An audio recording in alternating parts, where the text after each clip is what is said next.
పెట్టే ప్రయత్నం చేస్తే ఎన్ని ఇబ్బందులైనా కేసీఆర్ గారు ఎదుర్కొంటారు. ఈ ఇబ్బందులు కొత్త కాదు, ఈ కథలు కొత్త కాదు. పెద్ద మనిషి ప్రచారానికి వస్తున్నారమ్మా ఇప్పుడు. వస్తారు. ఆయన ప్రచారం అవసరం లేకుండానే నియోజకవర్గం ఉన్నది అయినప్పటికీ వీళ్ళు ఏదో భయంతోని నరసయ్య తాత ఒక భయంతో రేపు పొద్దుగల్లా ఏం కారణం చెప్పాలి, ఎందుకు ఓడిపోయినరు అధికార పార్టీ అంటే కారణం ఏం చెప్పాలంటే ఆమె ఏడ్చింది, ఆమె సానుభూతితో నోట్లు తెచ్చుకున్నదని చెప్పడానికే ఈ కథలు తప్ప ఏది లేదు. 6 నెలలు కూడా కాలేదు, దుఃఖం ఉండదా తాత, బాధ ఉండదా? చనిపోయి దుఃఖం ఉండదా?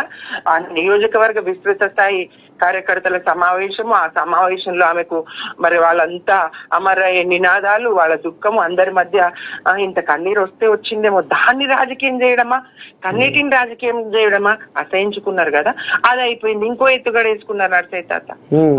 ఎక్కడో అమెరికాలో ఉన్నటువంటి మొదటి భార్య కొడుకు రాసిండని ఒక లేఖ తీసుకొచ్చి ఇక్కడ బయట పెడతారు.